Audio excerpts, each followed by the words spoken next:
안녕하세요. 오늘의 데일리 뉴스레터에 오신 것을 환영합니다. 1. 국경 분쟁의 긴장. 2. K9은 승패를 중지합니다. 3.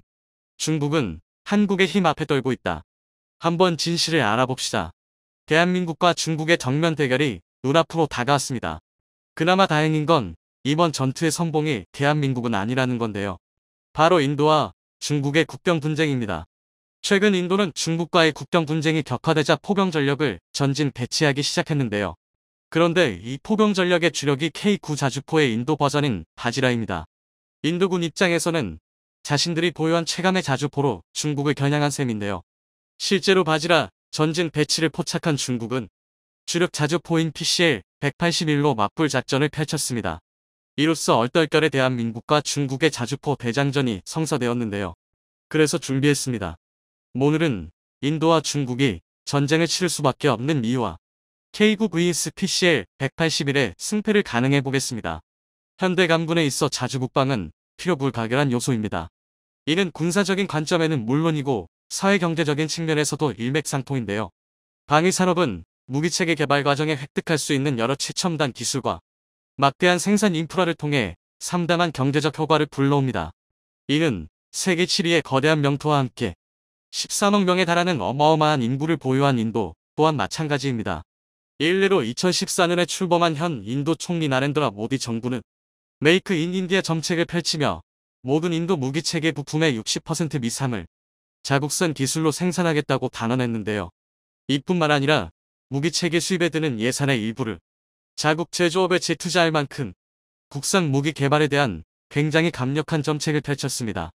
앞서 말했듯이 국산 무기체계 개발이야말로 국가의 근간이라 할 수 있는 제조업과 산업 전반에 영향력을 끼치는 만큼 인도의 이러한 결정은 대단히 상식적인 결정인데요. 이처럼 당연하게 여겨지는 상식도 자주포 앞에서는 산산이 박살났습니다. 무기체계 자체 개발에 그토록 집착하던 인도가 생각지도 못했던 결정을 내린 건데요. 지난 1월 초 인도는 자주포 자체 개발을 포기하고 K900대, 금액으로 따지면 8,700억 원에 달하는 막대한 물량을 도입하기로 결정한 것입니다. 기존의 인도가 이미 K900대를 도입한 상태라는 걸 감안하면 최종적으로 무려 200대를 도입하기로 결정한 것입니다.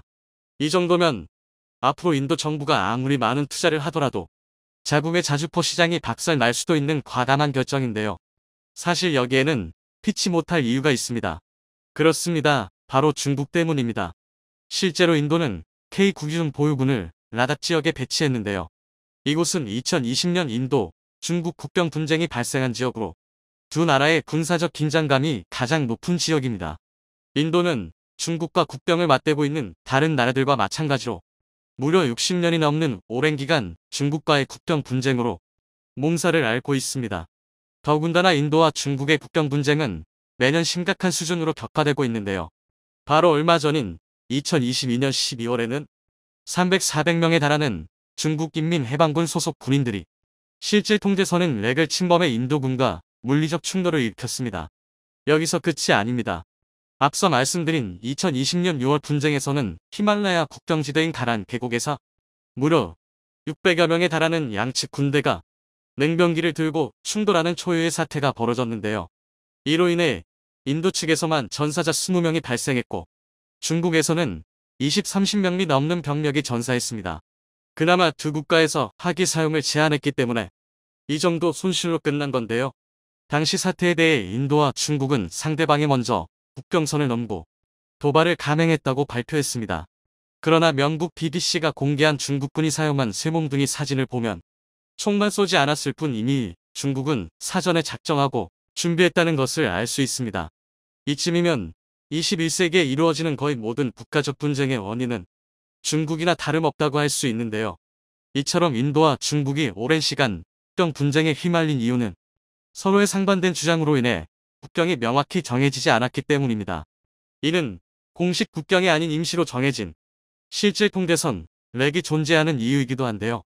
과거 1912년 청나라가 민주화 운동이었던 신해혁명으로 붕괴하고 티베트가 미승인 독립국을 선언하자 2년 후 인도를 식민 지배하던 영국과 티베트가 3자 협정을 맺고 맥마흔 라인이라는 국경선을 그었는데요. 이 과정에서 당시 영국은 마크 사이친과 아르나찰 프라데시, 두 지역을 인도에 편입시켰습니다.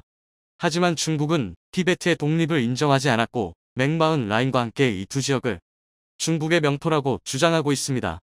이 주장이 격해지면서 심지어 1962년에는 국경선을 두고 두 나라 간의 전쟁이 발발하기까지 했습니다. 이 분쟁에 동원된 병력만 인도 12,000명에 달했고 중국은 8만 명에 육박했는데요. 양측 합계 사상자는 무려 6,500명이 넘었습니다. 이 전쟁이 고작 한 달간 벌어졌다는 걸 감안하면 짧은 시간 전말 엄청난 인원이 사나운 건데요. 다수의 전문가는 인도와 중국 모두 핵무기를 보유한 나라인 만큼 다시 한번 인도, 중국 간의 전쟁이 벌어진다면 그때는 세계대전 급의 대규모 전면전이 벌어질 것이라고 보고 있습니다. 그리고 이로 인해 두 나라는 분쟁이 격화되지 않도록 화기 사용을 극도로 자제하고 있는 건데요. 하지만 마슬아슬하게 나눠져 오던 힘의 균형도 결국 일촉즉발의 상황에 직면했습니다. 바로 인도와 중국 모두 1996년 맺었던 화기 사용 금지 협약을 깨고 인도와의 국경지대에 대규모로 화력 무기를 배치 중인데요. 이로 인해 최소 2년 사이에 중인도와 중국의 국경 분쟁이 냉병기 분쟁에서 화기를 사용한 국지전으로 격화될 가능성이 매우 높아졌습니다. 그런데 문제는 인도, 중국 국경지대 대부분이 히말라야 산맥의 고산지대에 위치해 있다는 것입니다. 고산지대는 1년 내내 사시사철 극한의 환경에 노출되어 있는데요. 살을 내는 추위와 날카로운 바람으로 인해 웬만한 무기체계가 오랜 시간 전투대기 상태에 머물 수 없습니다. 더군다나 산지가 높아질수록 산소가 희박해지기 때문에 기계화 장비는 적군보다도 먼저 심각한 출력 저하에 맞서 싸워야 합니다. 그래서 고산지대에서는 헬기는커녕 전차조차도 운용하기가 매우 어려운데요. 이에 대다수의 군사 전문가들은 원거리에서도 효율적으로 적을 타격할 수 있는 포병 전력이 인도 중국 국경 분쟁의 성패를 가를 것이라고 예측하고 있습니다. 실제로 지난 2021년부터 중국이 국경지대에 대규모 포병 전력을 배치 중이라는 사실이 포착되었는데요. 특히 그 중에서도 100대 이상의 PCL 181, 155mm 자주포를 투입해서 전 세계를 놀라게 만들었습니다. 그도 그렇게 PCL 181은 2019년에 공개된 중국의 최신형 주력 자주포인데요. 시진핑이 추진 중인 군사현대화 개혁에 발맞춘 자주포인 만큼 중국의 모든 화포 기술력이 총동원되었다 해도 무리가 아닙니다. 중국이 이런 PCL 181을 투입했다는 것만 봐도 인도와의 국경 분쟁을 얼마나 중요하게 생각하는지 알 수 있는데요. 그러나 이에 맞서는 인도의 대응도 결코 만만치는 않습니다. 인도 또한 전 세계에서 최고라고 평가받는 K9의 인도화 생산 버전 K9 바지라를 배치하기 시작한 건데요. 결국 졸지에 대한민국과 중국의 자주포 대장전이 펼쳐지게 된 것입니다. 대한민국 또한 중국과의 국경 분쟁을 염두에 두어야 한다는 걸 감안하면 절대 놓칠 수 없는 실전 경험인데요. 하지만 대부분의 전문가는 전혀 다른 예측을 하고 있습니다. K9 바지라의 일방적인 우세를 예측한 것입니다. 우선 가장 표면적인 이유는 수적차인데요. 서두에 말했듯이 인도가 추가로 K900대 도입을 선언하면서 아슬바슬하게 균형을 이루고 있던 전력 차이가 순식간에 뒤집어진 것입니다. 우선 날릴 수 있는 포탄의 숫자부터가 2배 이상 나는 건데요. 그리고 무엇보다 K9의 질적 우세가 압도적인 수준입니다. 도를 넘는 중국의 행동에 영국이 분노했습니다. 탈국의 땅에서 벌어진 폭력 사태에 영국 정계에서는 중국과의 단교를 진지하게 검토해야 한다는 소리가 나왔는데요. 영국 총리 역시 사태의 심각성을 인지하고 중국에게 제대로 된 보복이 필요하다는 입장입니다. 중국은 영국과 단교도 상관없다는 입장을 보여 잘못에 대해 사과하는 모습조차 보이지 않는 상황. 이런 가운데 영국은 한국에게 손을 내밀며 협조를 강화하고 있는데요. 대체 영국에서 어떤 일이 벌어지고 있는지 지금부터 자세하게 설명해 드리겠습니다. 하늘이 중국 공산당을 무너뜨릴 것이다. 아무도 없는 길거리에 갑작스럽게 나타난 이들은 대형 포스터를 높게 치켜들며 반중 구호를 외쳤습니다. 30, 40명 정도 인원이 중국에 대해 성토하며 시진핑 독재 체제의 중국은 곧 멸망할 것이라는 저주를 퍼부었죠. 홍콩 출신 인물도 포함되어 있는 이 시위는 맨체스터 주재 중국 영사관 앞에서 기습적으로 벌어졌습니다.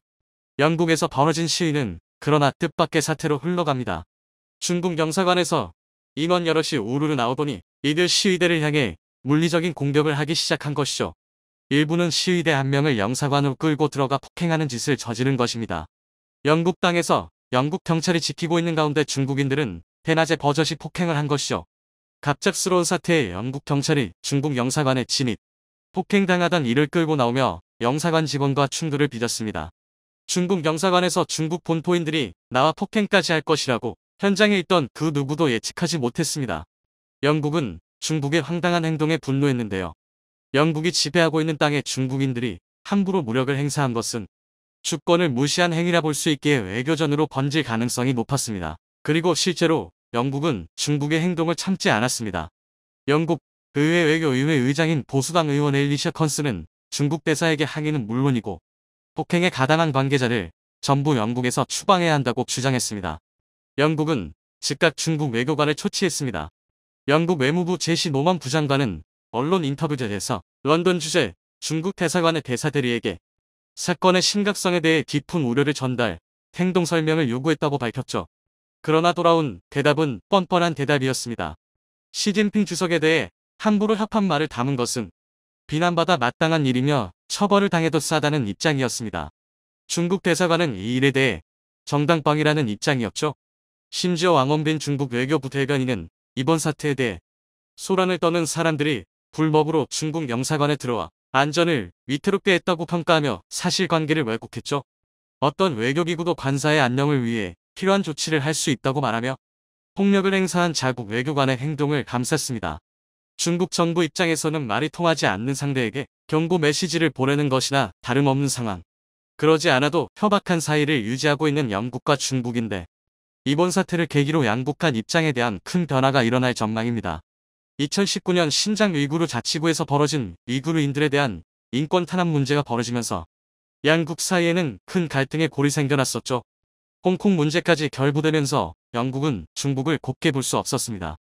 일국 양제의 원칙을 지킬 것을 주장했지만 중국은 이를 무시하는 한편 친중 인사로 홍콩 지역을 장악 중국의 뜻대로 홍콩을 지배하려는 야욕을 감추지 않았습니다.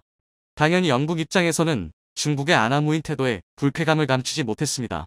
반면 중국도 대놓고 영국의 동맹관계를 비난 오커스에 참가한 영국을 헐뜯었죠. 호주, 미국, 영국이 함께 맺은 군사 동맹 오커스는 중국을 견제하는 것을 목적으로 만든 기구입니다. 공식적으로 선언하지 않았지만 많은 이들은 이 기구의 설립 목적이 중국 견제에 있다는 것을 잘 알고 있었죠. 중국도 이 점을 잘 알았기에 영국에게 큰 소리를 치며 자국에게 대항하면 영국도 큰일을 당할 것이라는 주장을 펼치며 영국에게 무역으로 압박을 주는 자세를 취했습니다. 상호 간 적대적 태도가 점점 가속화되는 가운데 이번 중국 대사관의 월권 행위까지 더해지면서 결국 영국 내에선 중국과의 관계 재조정 수준이 아닌 단교까지 해야 한다는 주장이 등장한 것입니다. 텔레그래프지는 최근 영국 외교부에서 중국과의 단교도 고려할 대상이라고 말하며 새로운 악의 축으로 급부상한 중국을 철저하게 규탄해야 한다는 입장으로 선회했다는 보도를 내놓았습니다. 현재 정권을 잡고 있는 영국 보수당은 전통적으로 중국에 대해 매파 기조를 가진 정당입니다.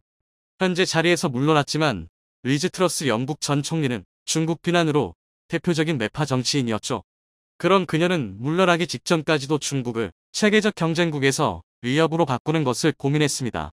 갈수록 심해지는 중국의 행동에 영국이 적극적으로 대처에 나서야 한다는 여론을 반영한 것이었죠. 그러나 이 정도 수위로 끝나는 것이 아니라 단교까지 가야 한다는 주장이 영국 보수당 중진들 사이에서 나오며 영국 정계는 현재 중국에 대해 협박한 반응을 쏟아내고 있습니다. 영국 보수당 역시 리즈 트러스 전 총리와 비슷한 생각을 품고 있기에 그녀가 물러나도 중국에 대한 단교 결정에는 차질이 없는 상황. 사실 이번 사태 이전에도 영국을 향한 중국의 방해 공작은 끈질겼습니다. 가장 대표적인 예가 중국의 스파이 행위죠. 다수의 중국 스파이가 미친 여파 때문에 영국 정계에선 중국 제재에 대한 의견은 초당적이라고 합니다.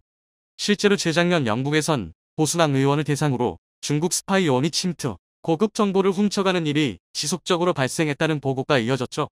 영국 국내정보국의 마이오 수장이 중국의 스파이 위험성을 경고, 영국 전역이 중국 스파이들에 의해 노출되었다고 주장하며 이를 막는 것은 쉬운 일이 아니라고 주장할 정도였죠.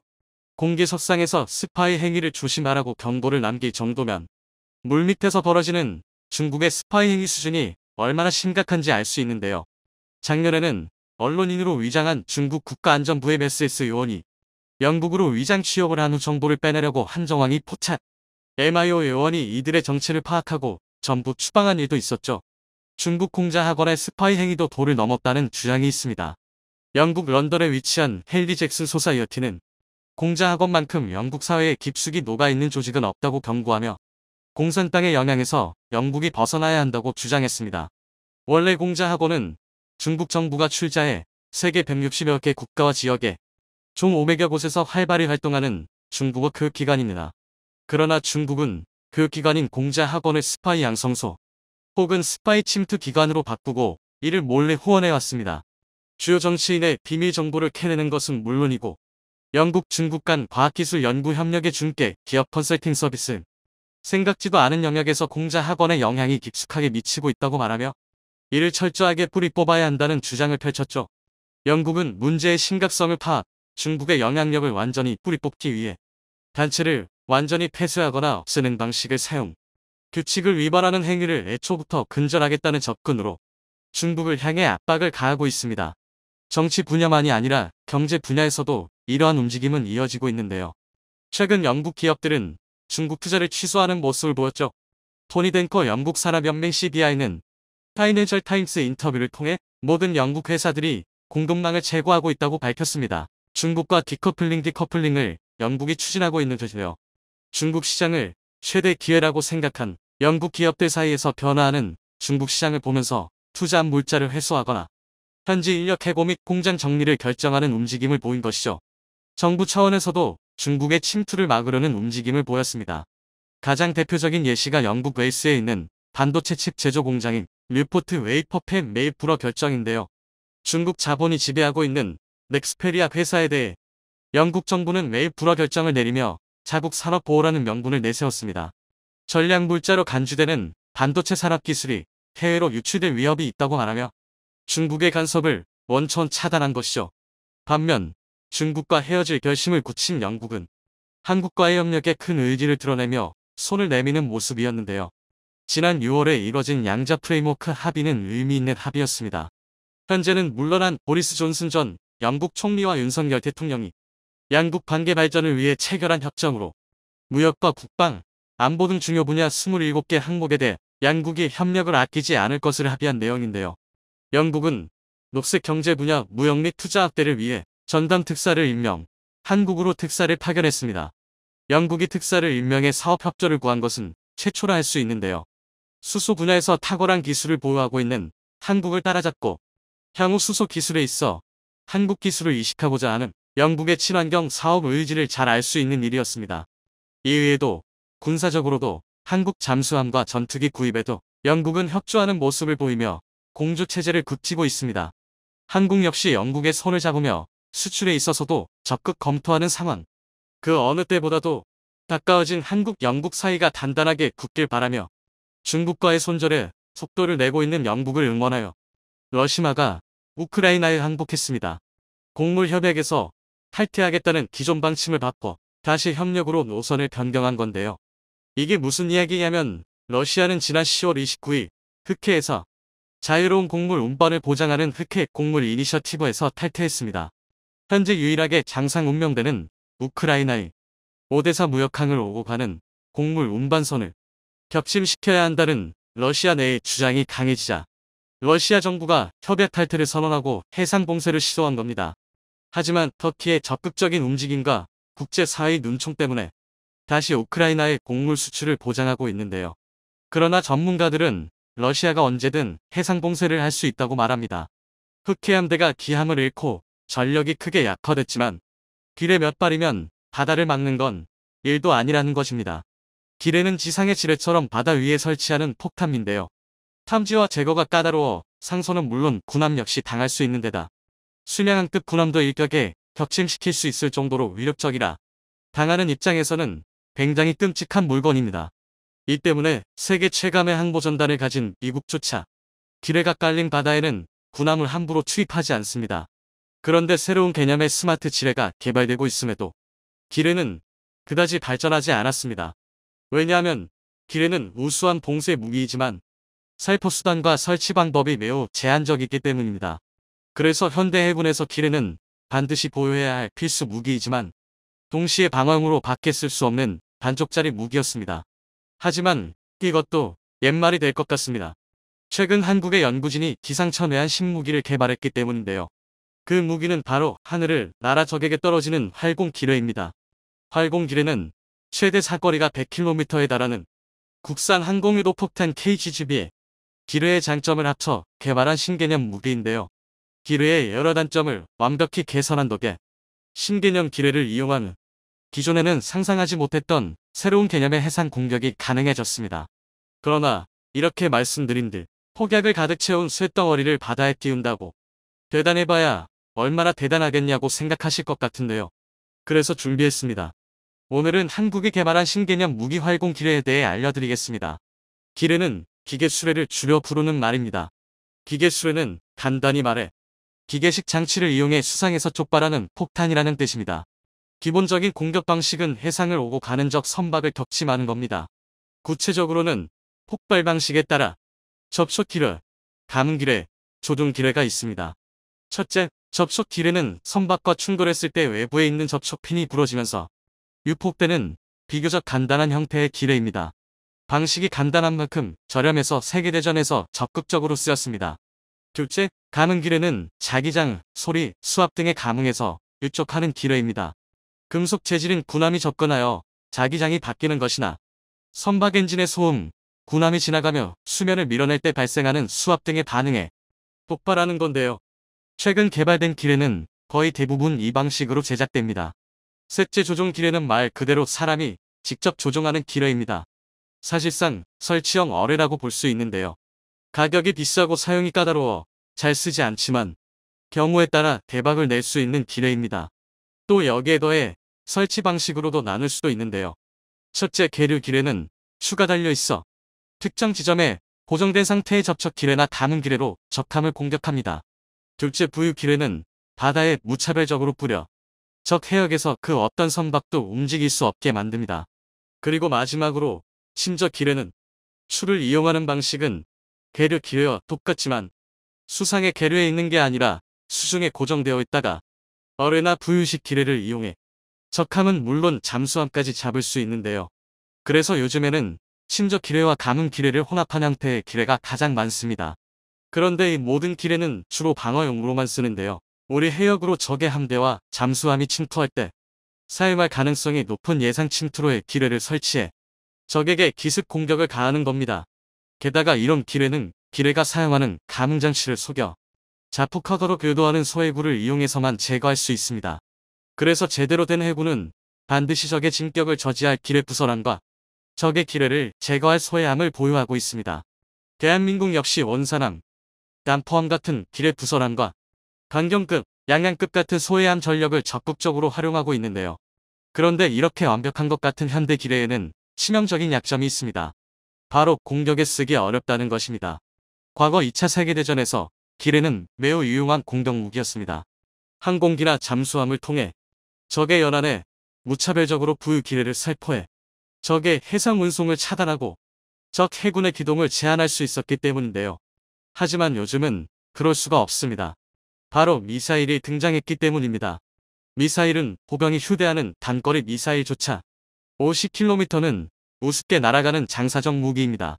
그런데 기뢰를 설치할 때 사용하는 함정이나 항공기는 이 미사일에 대한 방어 능력이 거의 없습니다.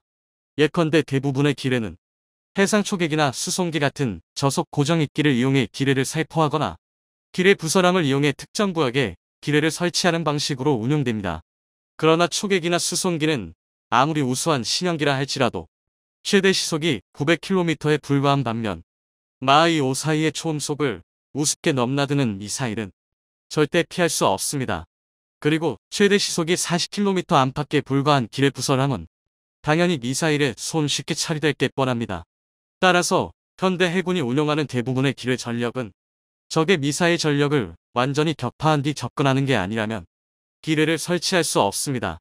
그런데 당연하다면 당면한 말이지만 적의 미사일 전력을 괴멸시킬 정도로 적군을 확실하게 제압했다면 굳이 기뢰를 설치할 필요가 없습니다. 달리 말해 적진에 상륙하지 않고 오직 해상봉쇄가 필요한 매우 특수한 상황이 아닌 이상 기뢰를 공격에 쓸 이유가 없는 겁니다.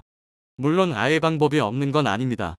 고성능 미사일도 회피할 수 있고 초음속 비행이 가능한 F-15K나 F-35A 같은 첨단 전폭기에 기뢰를 달아서 투하한다면 생존성을 크게 높일 수 있는데요. 그러나 이것도 문제가 있습니다. 바로 가성비가 안 맞는다는 것입니다. 기뢰는 위력이 강한 만큼 무게와 부피가 웬만한 대형 항공폭탄이나 대형 미사일과 맞먹습니다. 즉 1회 출격으로 하나 이상의 기뢰를 설치하는 게 현실적으로 불가능하다는 것입니다. 뿐만 아니라 문제는 또 있습니다. 기뢰는 설치형 무기이기 때문에 항공폭탄처럼 즉각적이고 완벽하게 적을 파괴할 수 없고 대한 미사일처럼 초음속, 극초음속으로 비행할 수 없어 적의 공격에 굉장히 취약합니다. 게다가 기뢰는 스스로 활강할 능력이 없습니다. 때문에 제대로 원하는 지점에 투하하기 위해서는 전폭기가 초계기처럼 느린 속도로 비행해 기뢰를 투하하거나 아니면 급강하 폭격을 하듯이 저공 비행을 해야 합니다. 한마디로 말의 큰 요령을 감수해야 하는데요. 정리하자면 기뢰는 고가의 무기로 일격필살을 노리는 하이급 전폭기, 전력과 어울리는 물건이 아니란 뜻입니다. 그런데 이런 흐름을 한국이 뒤집었습니다. 전투기가 사용하는 활공 유도 폭탄의 기뢰를 달아서 여러 문제를 동시에 해결한 건데요.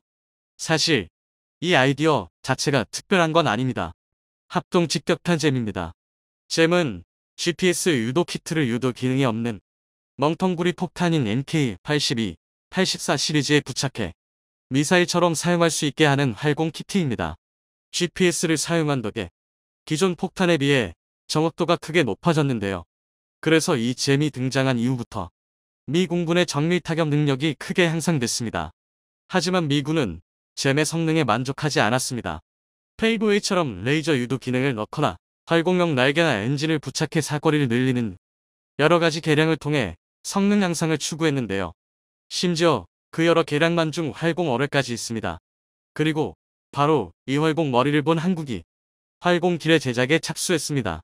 잼처럼 GPS 유도 키트로 멍텅구리 폭탄을 개조해 최대 사거리를 무려 100km까지 늘렸으며 미사일급 정확도를 자랑하는 활공 유도 폭탄인 KGB 탄두부를. 그런데 이건 혁신이다. 활공 기뢰는 기존 기뢰에 여러 장점을 가지는데요. 먼저 투하 방식이 활강형으로 바뀌면서 투하에 비해 훨씬 먼 거리에서 기뢰를 설치할 수 있게 됐습니다.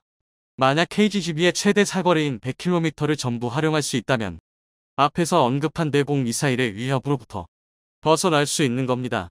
또 기뢰 자체의 생존성이 크게 오릅니다. 빠르게 활강하는 덕에 속도가 빨라 웬만한 대공 무기로는 요격이 불가능하고 조종 날개를 이용해 설치 장소를 여러 차례 변경하는 게 가능해집니다. 뿐만 아니라 항해 중인 적함 인근에 항공폭탄을 떨어뜨리듯 투하해 지금 거리에서 유폭하는 대함폭탄으로 쓰는 게 가능합니다. 그리고 무엇보다 활공 기뢰와 딱 맞는 적절한 무기 체계를 이미 한국은 확보하고 있습니다. 바로 FA-50 경공격기인데요. FA-50은 로우급 전투기로 항공폭탄을 이용한 근접 화력 지원인 CAS 같은 지상 임무를 주로 수행하는 기종입니다. 우리 공군의 수적 주력이라고 할 수 있는데요. FA-50의 활공 기뢰를 단다면 전폭기의 초음속 비행 능력과 활공 기뢰의 우수한 사거리로 인해 그 위력이 엄청난 시너지를 발휘할 수 있게 되느라 공중 지배가 어느 정도 달성된 상황에서는 적 군항을 적극적으로 봉쇄하거나 기뢰로 적의 항로를 제한하는 등 다양한 작전을 수행할 수 있습니다. 여기에 더해 가격까지 저렴해서 다수를 운용할 수도 있는데요. 그야말로 활공 기뢰는 로우급 전투기와는 찰떡궁합이라 할 수 있습니다. 만약 활공 기뢰가 완성되어 FA-50에 통합된다면 필리핀, 말레이시아, 인도네시아 같은 해양 국가들에서 주문이 폭주할 수도 있을 정도입니다. 하지만 FA-50의 활공 기뢰를 다는 정도로는 아무래도 부족한 감이 있는데요. 그래서 요즘 나오는 이야기가 바로 한국형 해상 초계기입니다. 해상 초계기는 일반적으로 잠수함을 탐지하거나 적 함대의 움직임을 감시하고 상황에 따라 대한 미사일, 폭뢰, 어뢰 등을 이용해 교전을 수행할 수 있는 해군의 항공기인데요. 그래서 아무런 무장도 없어 보이는 생김새와 달리 전투력이 어마무시합니다. 그리고 장기적으로 우리 해군이 가진 해상 초계기는 크게 두 종류가 있습니다. 오래전부터 우리 명예를 지켜온 P-3 오라이언 계통과 최근 도입이 결정되어 미국 보밍사에서 초도기의 제작이 한창의 P-8 포세이돈인데요. 그런데 문제가 있습니다. P-3은 여러 차례에 걸친 개량에도 불구하고 노후화가 너무 심각하다는 것입니다. 또 P8은 높은 단가에도 불구하고 모든 옵션이 제공되지 않는 반쪽짜리라는 것이죠. 더 가관인 건 최근 여러 차례 막장 행각을 벌이며 명성에 떨어진 갑질 보잉의 항공기답게 첫 기체가 인도되는 데에도 수년이 걸릴 수 있다는 것입니다. 이 때문에 우리 대한민국의 안보 공백이 발생할 수 있는데요. 그래서 국산 초계기를 개발하자는 주장이 나오고 있습니다.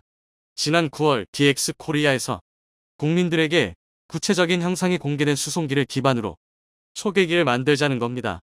하지만 안타깝게도 날개 형상, 개발 단가, 개발 기간, 양산 대수 부족으로 인한 양산 단가의 상승과 유지 관리비의 폭등 등 여러 이슈 때문에 구체적인 계획이 진행되지 않고 있는 상황입니다. 그런데 이와는 반대로 활공기뢰처럼 한국형 초계기가 쓸 수 있는 국산 무기가 늘어나면 얘기가 달라집니다. 활공기뢰, 천룡 공대지 미사일, 해성 대한 미사일 같은 국산 무기를 외국 항공기에 통합하고 개량하는 데 들어가는 막대한 비용을 생각하면 차라리 국산 초계기를 만드는 게